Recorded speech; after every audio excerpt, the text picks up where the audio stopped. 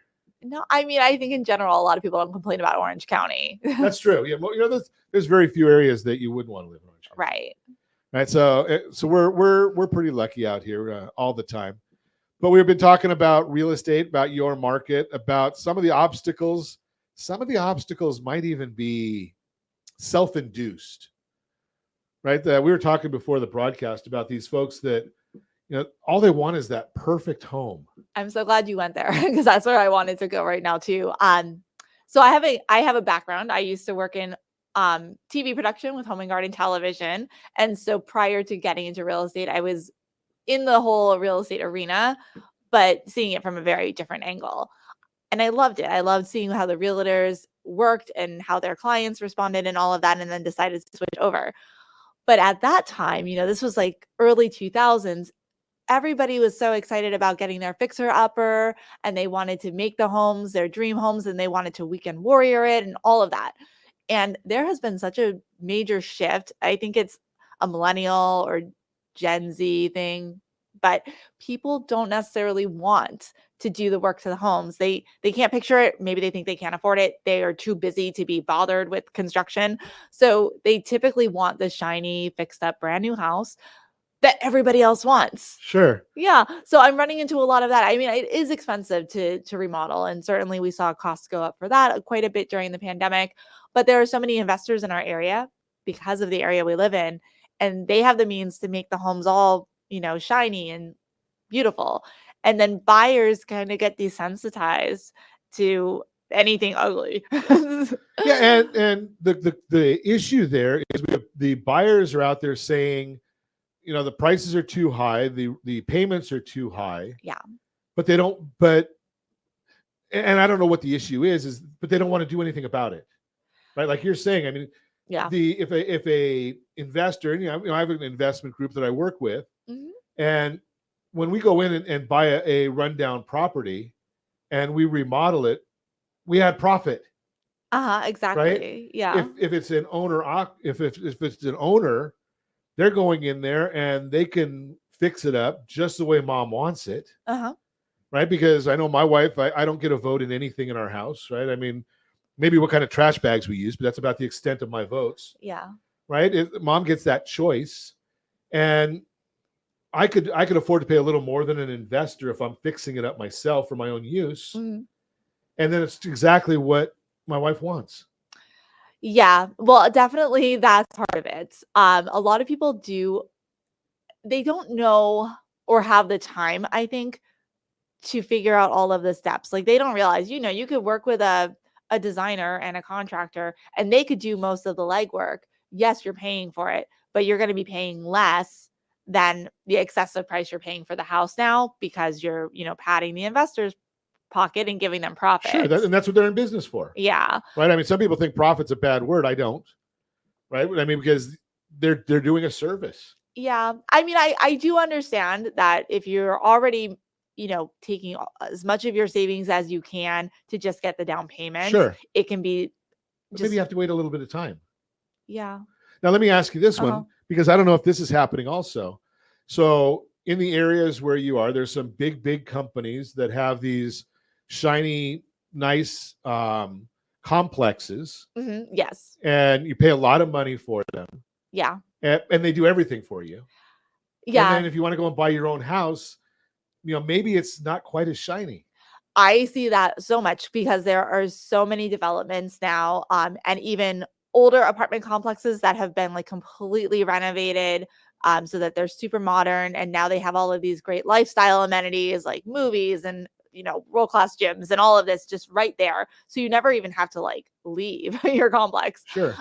People get so used to that level of just beauty that they can't fathom going to a house with popcorn ceilings and old, hollow doors, and not having all the the movies and the gym. And yeah, I mean, we do live in an area where people tend to really like the nice things that life has to offer. So they get into these communities, and I'm sure this is what the apartment communities want. Sure, they want you to build a community there, so you've got all of your friends and you've got all of your things to do, and then you don't want to leave them. You don't want to take that step and buy a house with a picket fence. Well, here's the thing, and I know we don't have a lot of time left, but I want to throw this part out to you.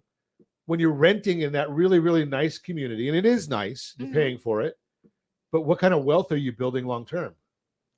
None. Right? That's a big issue. And are we going to have a bunch of folks down the road that are going to really pay the price because they didn't build that generational wealth? So I actually did a little like Instagram post on this earlier this week. And I think it's so important for people to realize that the sooner you talk about this, the sooner you can get into the real estate game, if you want to call it that. Sure. And start providing for yourself. You're paying yourself back every month. You're going to have your equity down the road. You're going to have, all of this financial power because you're putting it into yourself now rather than into an apartment complex's investment group. Big time. Yeah. And if you want to see what those look like, just go on the stock channels, the business channels, CNBC, Fox Business, whoever you like, and you can see those companies are making a lot of money. And could you be? Just a question. If you want to find out about it, set a game plan. Maybe you want to live along the coast. Give me a call at 800-306-1990. Be happy to put you in touch with Holly McDonald at Compass. She can help you out there. And if you're not ready today, and I share this all the time, unless somebody's fraudulent, I've never turned somebody down on a loan. Unless there's fraud, then we don't even talk to them. But they may need to be put on a game plan. And you can be put on a game plan to buy a house in Newport Beach, Huntington Beach, Costa Mesa. It might be that you need to buy a house in Orange, live there for 5 years, move to Irvine, live there for 5 years, and now you're ready to go to Newport Beach because those properties have appreciated. Absolutely. Way to do it. If you have any questions about that, give me a call at 800-306-1990.